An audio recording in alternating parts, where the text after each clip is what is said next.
I think it's a spiritual movie, ultimately. When you strip away all the trappings of what we think we are, what's left? And is that enough to fully grasp that understanding sometimes takes a brutal process?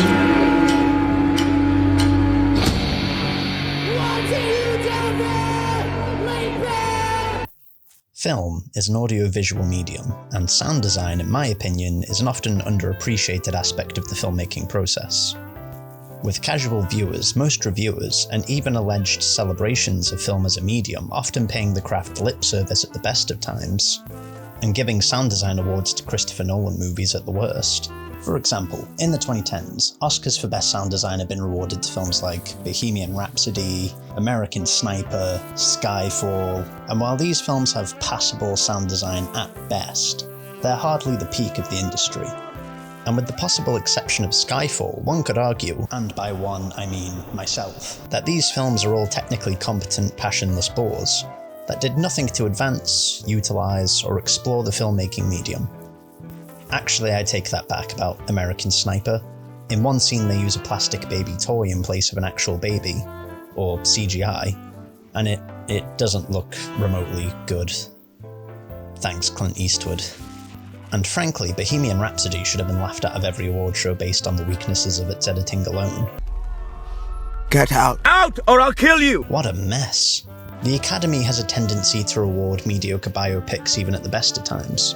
But this was truly an abomination.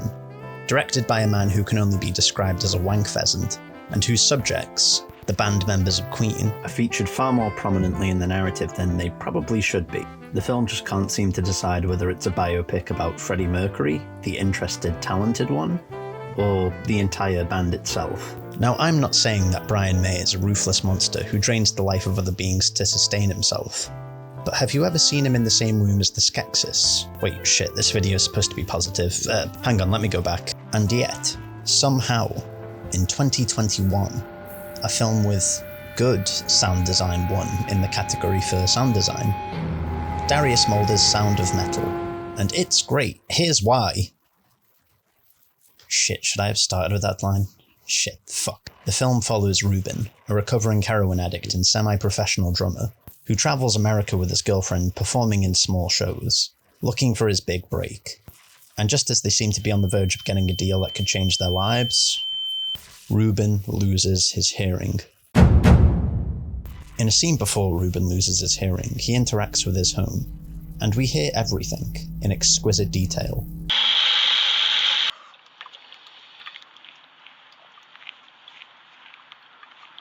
The audience is allowed to chill with Ruben, to get an understanding of his life, his vibe, if you will. The scene wherein Ruben discovers his hearing is gone, he once again interacts with his home, and the difference in sound, as well as Ruben's general demeanour, is devastating, as you and he realise his life will never be the same. The key to its effectiveness is contrast. The film follows Ruben's perspective for the most part, but occasionally the perspective will shift between a neutral point of hearing to Ruben's point of hearing, as the director describes it, with the film swapping between the two to illustrate Ruben's physical and emotional state. This contrast is also used in specific scenes. Take, for example, the dinner scene, where Ruben eats with the deaf commune for the first time. The visuals and sound work in tandem to great effect. In this shot where we see the whole table, we hear the noise of the table's communication.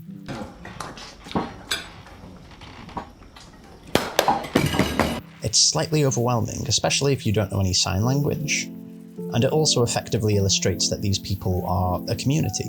They eat together, they talk to each other, they have loud cross-table communication. Then of course we have the Ruben shot. It's tight, claustrophobic almost, and the sound of a happy communicative table has been replaced by a dull droning. At this point in the story he doesn't know sign language, so he's completely locked out of the conversation. The audience is forced to dwell in Ruben's loneliness. The director made a point of only using hard cuts in the film. Each scene, each perspective shift is self-contained, making the transition from neutral point of hearing to Ruben's abrupt, with no sound blurring going on between each scene or each shot. But wait, the contrast goes even further than that. It encompasses the entire film. In Ruben's first scene he is performing, and it's, well, loud. And in his final scene, he allows himself to be deaf for the first time in the story. And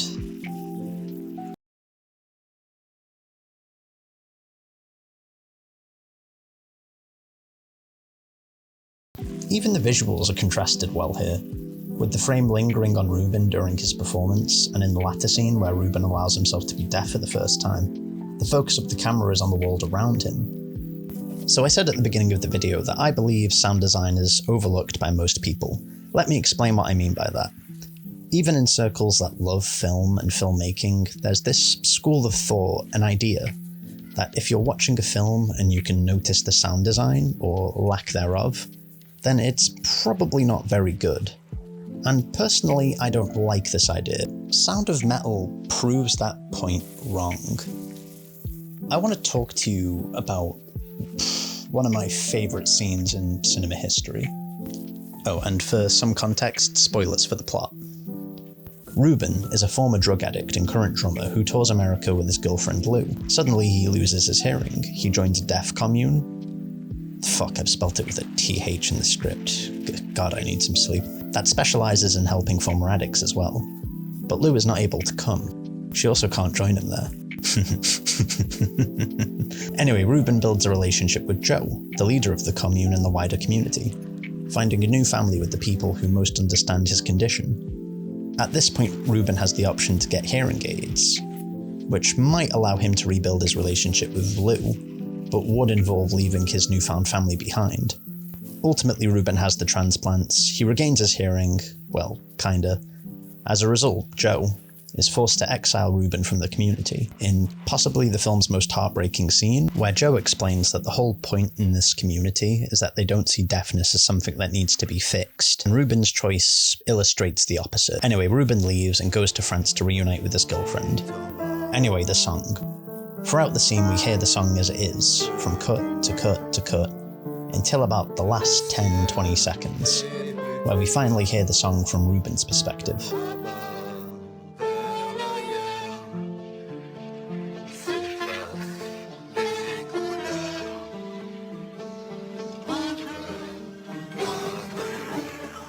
It's a devastating way of illustrating the bleak reality of Ruben's situation. Ruben sacrificed his new community that understands what he's going through for his old life. But he and Lou are different now. They've both managed to clean themselves up away from each other, when it's established in the film that historically they've always been the other's rock. They also don't really have music or the RV keeping them together at this point, and the film illustrates all of this with one cut. Mwah. In the next scene, they struggle to get intimate, and while they do end up having a cry and a cuddle, the film is ambiguous on what will happen between the two next, as Ruben leaves her in bed and goes out for a walk, and finally finds peace in his deafness. The whole thing just feels really scary, but not without hope. Sound of Metal is a film that explores Ruben, a former drug addict and current drummer who suddenly loses his hearing, who is left with a simple choice. The deeper story is the human heart in conflict with itself, and it's centered on a specific disability, and the film builds its entire sound design and editing philosophy around this aspect of the story. Compare this to a modern cape-shit blockbuster, say Civil War, where Rhodey, a character who's been around since the first MCU movie, suffers a horrible spinal injury that leaves him unable to use his legs for the rest of the series so far. It causes Tony to go down a dark path of revenge, and avenge his fallen friend. Meanwhile, with Rhodey, we see what he goes through, as he has to adapt to new circumstances in life, and oh, no, sorry, it doesn't actually get that much attention outside of... Are you Tony Stank? Yes, this is Tony Stank. And Rhodey is just up and walking about in later films, thanks to technology. Wow. Maybe we'll explore Rhodey's thoughts on that in a later film, or maybe one of these films will be a meditation on humanity's relationship with technology, its advantages, its pitfalls, its... No, obviously not, don't be silly. Why do that when we can just have people punch one another at an airport? Actually, Rhodey has been a Skrull since after his accident, which explains... Shut up, bitch! Oh, I feel like I should just say, if you find meaning in cape shit blockbuster films, great, so do I. Civil War being shit aside. And we shouldn't let people on Jeffrey Epstein's Christmas card list tell us what a good film is and what a bad film is. Obligatory fuck the Oscars. Anywho, watching Ruben suffer, adapt to his new situation, which in modern blockbusters usually ends up just being a mere footnote in a larger scene, is really engaging to watch. Mulder said that with this film he wanted to teach people how to be deaf, both physically and emotionally, and I would say he succeeded. In fact, he designed the film to be watchable without sound at all, which, when you consider the amount of time and energy he spent on crafting the soundscapes, I would say is an incredibly brave choice that ultimately paid off. I hope in the future we get more films with thoughtful and engaging soundscapes that really take full advantage of the audio-visual medium that film ultimately is. If you like this video, you might like some of my other garbage.